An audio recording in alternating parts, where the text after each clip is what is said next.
नमस्कार दोस्तों, स्वागत है आप सभी का आपके अपने YouTube चैनल जीके जीएस के भंडारा पर। साथियों, आज के इस वीडियो में आरपीएफ कांस्टेबल में पूछे जाने वाले जीके जीएस के अति महत्वपूर्ण 50 प्रश्नों का प्रैक्टिस सेट लेकर के आया हूं, जो आपके एग्जाम के लिए सबसे ज़्यादा महत्वपूर्ण। अगर आप इस 50 प्रैक्टिस सेट के प्रश्नों में से अगर आप 30 प्रश्न कर लेते हैं तो आपकी रेलवे के लिए तैयारी अच्छी चली। अगर आपका इतना स्कोर नहीं हो पा रहा तो समझ लीजिएगा अभी आपको बहुत ज़्यादा मेहनत करने की ज़रूरत है। तो साथियों, आज के इस प्रैक्टिस सेट को आप लोग पूरा कीजिएगा और प्रैक्टिस सेट को पूरा करने के बाद आपको अपना स्कोर है वो ईमानदारी के साथ है कमेंट बॉक्स में शेयर करना और बताना कि आपने इस प्रैक्टिस सेट में से कितने प्रश्न सही किए और ये प्रैक्टिस सेट आपको कैसा लगा। प्रैक्टिस सेट पसंद आए तो वीडियो को लाइक कर देना। चैनल को आप लोगों ने अभी तक सब्सक्राइब नहीं कर रखा होगा तो चैनल को आप लोग जरूर सब्सक्राइब कर लेना। आरपीएफ कांस्टेबल और आरपीएफ एसआई से जुड़े जितने भी बेहतरीन प्रश्नों के प्रैक्टिस सेट होंगे, सारे प्रश्नों के प्रैक्टिस सेट आपको कराए जाएंगे। तो पहला प्रश्न है आपके सामने, कुतुबुद्दीन ऐबक की राजधानी कहाँ थी? तो कहाँ पर थी? तो कुतुबुद्दीन ऐबक की जो राजधानी थी वो थी लाहौर। एक का बी ऑप्शन देने वाले सभी लोगों का ये राइट आंसर हो जाएगा। प्रश्न संख्या दूसरा है आपके सामने कि प्रतिनिधित्व के बिना कराधान नहीं किस क्रांति का नारा था? तो बताइए कौन सी क्रांति में ये नारा दिया गया था, ये आपको बताना। फटाफट से प्रश्न संख्या 2 का राइट आंसर बताइएगा कि 2 का राइट आंसर क्या हो जाएगा। तो जितने भी लोग दे रहे हैं 2 का ऑप्शन संख्या ए, क्या ऑप्शन संख्या ए जितना है अमेरिकी की क्रांति, जितने भी लोग बता रहे हैं उन सब का ये राइट आंसर है हो जाएगा। नेक्स्ट प्रश्न संख्या 3 है आपके सामने कि मानव शरीर का सामान्य तापमान कितना डिग्री फ़ारेनहाइट होता है? तो बताओ कितने होता है? तो मानव शरीर का जो सामान्य तापमान होता है वो 98.6 फ़ारेनहाइट होता है। 3 का बी ऑप्शन देने वाले सभी लोगों का ये राइट आंसर हो जाएगा। प्रश्न संख्या 4 है आपके सामने, गेट की स्थापना किस वर्ष हुई? तो बताओ कब हुई थी गेट की स्थापना, ये आप लोगों को बताना है। तो गेट की स्थापना हुई थी 1947 में। 4 का सी ऑप्शन देने वाले सभी लोगों का ये राइट आंसर हो जाएगा। पांचवा प्रश्न है आपके सामने कि राष्ट्रीय पक्षी दिवस कब मनाया जाता है? तो कब मनाते हैं राष्ट्रीय पक्षी दिवस? तो ये प्रत्येक वर्ष 12 नवंबर को राष्ट्रीय पक्षी दिवस मनाया जाता है। 5 का सी ऑप्शन देने वाले सभी लोगों का ये राइट आंसर हो जाएगा। छठवां प्रश्न है आपके सामने कि समुद्र के जल में लवण की औसत मात्रा कितनी होती है? तो कितनी होती है? तो समुद्र के जल में जो लवण की औसत मात्रा होती है वो होती है 35%, यानी 6 का डी ऑप्शन देने वाले सभी लोगों का ये राइट आंसर हो जाएगा। प्रश्न संख्या 7 है आपके सामने, किसी वृक्ष की आयु की गणना किसके द्वारा की जाती है? यानी हमें किसी वृक्ष की आयु का पता लगाना हो तो वो किस तरीके से हम करते हैं? तो ये पता लगाई जाती है तने के घेरे के द्वारा। 7 का डी ऑप्शन देने वाले सभी लोगों का ये राइट आंसर हो जाएगा। आठवां प्रश्न है आपके सामने कि भारत का सबसे बड़ा उद्यम क्या है? तो बताओ कौन सा है भारत का? तो भारत का सबसे बड़ा जो उद्यम है वो है रेलवे। 8 का बी ऑप्शन देने वाले सभी लोगों का ये राइट आंसर हो जाएगा। प्रश्न संख्या 9 है आपके सामने कि राज्य सरकार के विधि सलाहकार कौन होता है? तो बताओ कौन होता है? तो राज्य सरकार का जो विधि सलाहकार होता है वो होता है एडवोकेट जनरल। कौन होता है? एडवोकेट जनरल होता है। 9 का इस ऑप्शन देने वाले सभी लोगों का ये राइट आंसर हो जाएगा।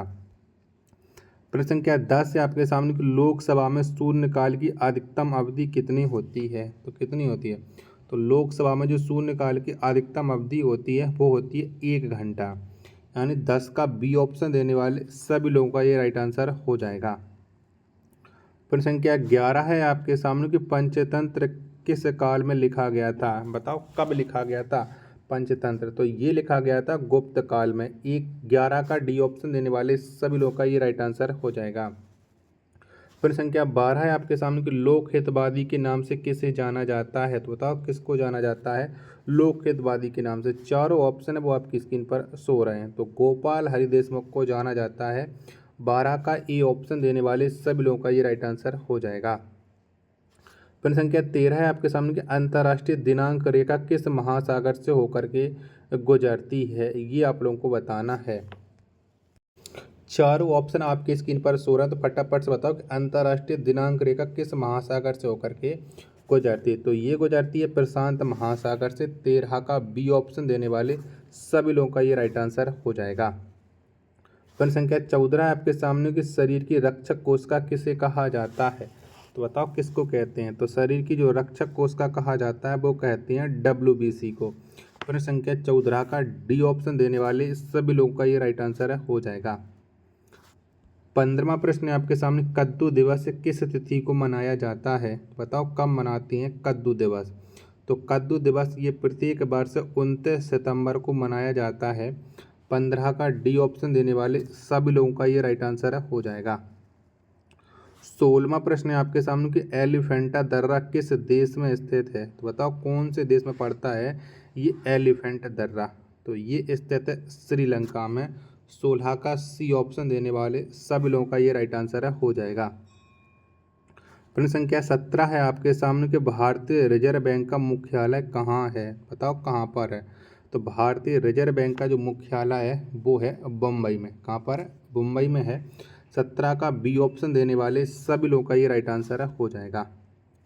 18वां प्रश्न है आपके सामने कि भारतीय विदेश व्यापार संगठन कहाँ पर स्थित है? बताओ कहाँ पर है? तो भारतीय विदेश व्यापार जो संगठन है ये नई दिल्ली में स्थित है। 18 का ए ऑप्शन देने वाले सभी लोगों का ये राइट आंसर हो जाएगा। 19वां प्रश्न है आपके सामने कि यूर्ट किस प्रजाति का घर है? बताओ यूर्ट है वो कौन से प्रजाति का घर है? तो ये खिरगिज प्रजाति का घर है। 19 का सी ऑप्शन देने वाले सभी लोगों का ये राइट आंसर हो जाएगा। प्रश्न संख्या 20 है आपके सामने कि सुब्रोतो कप का संबंध किस खेल से है? बताओ सुब्रोतो कप है ये किससे जुड़ा हुआ है? तो ये जो जुड़ा हुआ है सुब्रोतो कप ये जुड़ा हुआ है फुटबॉल से। 20 का डी ऑप्शन देने वाले सभी लोगों का ये राइट आंसर हो जाएगा। 21वां प्रश्न है आपके सामने कि पहली मार्क्सवादी क्रांति किस देश में हुई? तो बताओ कौन से देश में हुई थी? तो ये जो क्रांति हुई थी वो हुई थी रूस में। 21 का सी ऑप्शन देने वाले सभी लोगों का ये राइट आंसर हो जाएगा। और साथ ही लोग अगर आपको ये वीडियो पसंद आ रही तो प्लीज़ आप लोग वीडियो को लाइक कर देना। चैनल को आप लोगों ने अभी तक सब्सक्राइब नहीं कर रखा होगा तो चैनल को आप लोग जरूर सब्सक्राइब कर लीजिएगा। प्रश्न संख्या 22 है आपके सामने कि विश्व जल दिवस किस तिथि को मनाया जाता है? तो बताओ कब मनाते हैं विश्व जल दिवस? तो ये प्रत्येक वर्ष है 22 मार्च को मनाया जाता है। 22 का डी ऑप्शन देने वाले सब लोगों का ये राइट आंसर हो जाएगा। 23वां प्रश्न है आपके सामने कि फेडरल रिजर्व बैंक किस देश का केंद्रीय बैंक है? तो बताइए कौन से देश का केंद्रीय बैंक है फेडरल रिजर्व बैंक?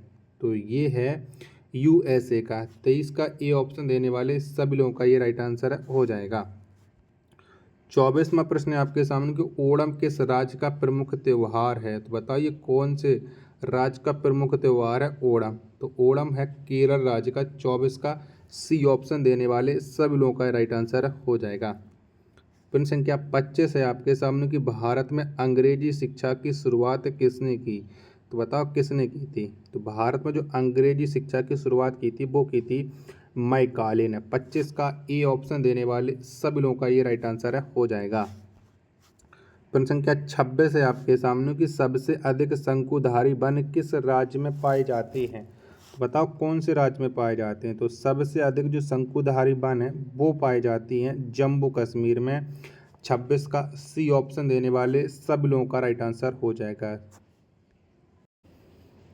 27वां प्रश्न है आपके सामने कि भारतीय मुद्रा प्रणाली में दशमलव पद्धति कब लागू की गई? तो बताओ कब लागू हुई थी?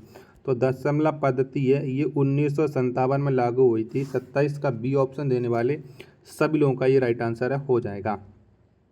28वां प्रश्न है आपके सामने कि विजय विश्व तिरंगा प्यारा नामक झंडा गीत की रचना किसने की?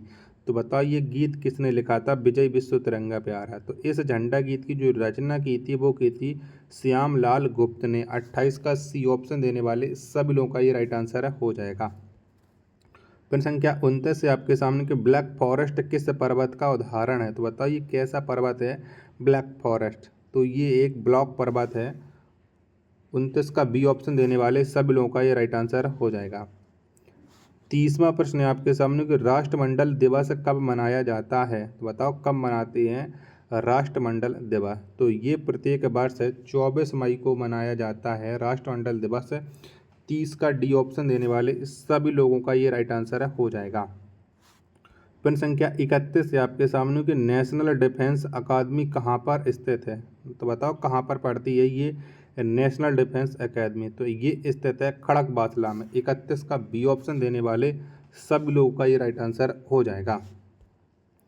32वां प्रश्न है आपके सामने कि विश्व में सर्वाधिक बोली जाने वाली भाषा कौन है। तो बताओ कौन सी भाषा है जो विश्व में सबसे ज़्यादा बोली जाती है। तो ये बोली जाती है चीनी, जिसे हम मंदारिन भाषा बोलते हैं। 32 का बी ऑप्शन देने वाले सभी लोगों का ये राइट आंसर हो जाएगा। 33वां प्रश्न है आपके सामने कि थाईलैंड देश की राजधानी कहाँ है। तो बताओ कहाँ पर पड़ती है थाईलैंड की राजधानी। तो बैंकॉक ये थाईलैंड की राजधानी है। 33 का डी ऑप्शन देने वाले सभी लोगों का ये राइट आंसर हो जाएगा। 34वां प्रश्न है आपके सामने कि लाल किले का निर्माण का कार्य किस वर्ष पूरा हुआ था। तो बताओ कब हुआ था। तो लाल किले का जो निर्माण का कार्य है वो 1648 में पूरा हो गया था। 34 का बी ऑप्शन देने वाले सभी लोगों का ये राइट आंसर हो जाएगा। 35वां प्रश्न है आपके सामने कि ओमान देश की मुद्रा क्या है। तो बताओ कौन सी है ओमान की मुद्रा। तो रियाल ये ओमान की मुद्रा है। 35 का सी ऑप्शन देने वाले सभी लोगों का ये राइट आंसर हो जाएगा। 36वां प्रश्न है आपके सामने कि सीरिया की राजधानी कहाँ है। तो बताओ कहाँ पर पड़ती है सीरिया की राजधानी। तो दमिश्क ये सीरिया की राजधानी है। 36 का ए ऑप्शन देने वाले सभी लोगों का ये राइट आंसर हो जाएगा। 37वां प्रश्न है आपके सामने कि हल्दी पौधे के किस भाग से प्राप्त होती है। तो बताओ कौन से भाग से प्राप्त करते हैं हम हल्दी को। तो हल्दी ये पौधे के तना से प्राप्त होती है। 37 का ए ऑप्शन देने वाले सभी लोगों का राइट आंसर हो जाएगा। साथियों अगर आपको ये वीडियो पसंद आ रही है तो प्लीज़ आप लोग वीडियो को लाइक कर दीजिएगा। चैनल को आप लोगों ने अभी तक सब्सक्राइब नहीं कर रखा होगा तो चैनल को आप लोग जरूर सब्सक्राइब कर लीजिएगा। 38वां प्रश्न है आपके सामने कि तरंग दैर्घ्य का मात्रक क्या है। तो बताओ कौन सा होता है।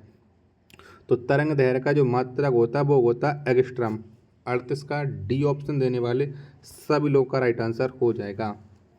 39वां प्रश्न है आपके सामने कि ऋतु संहार के लेखक कौन हैं। तो बताओ कौन है। तो ऋतु संहार इसके जो लेखक हैं वो हैं कालिदास। 39 का बी ऑप्शन देने वाले सभी लोगों का राइट आंसर हो जाएगा। 40वां प्रश्न है आपके सामने कि NH6 कहाँ से कहाँ तक फैला है। तो बताओ कहाँ से कहाँ तक है। तो NH6 ये मुंबई से कोलकाता तक है। 40 का ए ऑप्शन देने वाले सभी लोगों का राइट आंसर हो जाएगा। अभी 10 प्रश्न शेष रहेगा तो उन 10 प्रश्नों को आपको जरूर करके जाना है। ऐसा नहीं सोचना कि आप 40 प्रश्न ही करके निकल लो। तो अगर आप ऐसे निकल जाओगे तो वो आप अपने लिए घाटा कर रहे हो। अभी तक आपको वीडियो पसंद आई तो प्लीज़ आप लोग वीडियो को लाइक ज़रूर कर दीजिएगा। चलिएगा अगला प्रश्न है आपके सामने कि DNA फिंगरप्रिंटिंग केंद्र कहाँ पर स्थित है। तो बताओ कहाँ पर है।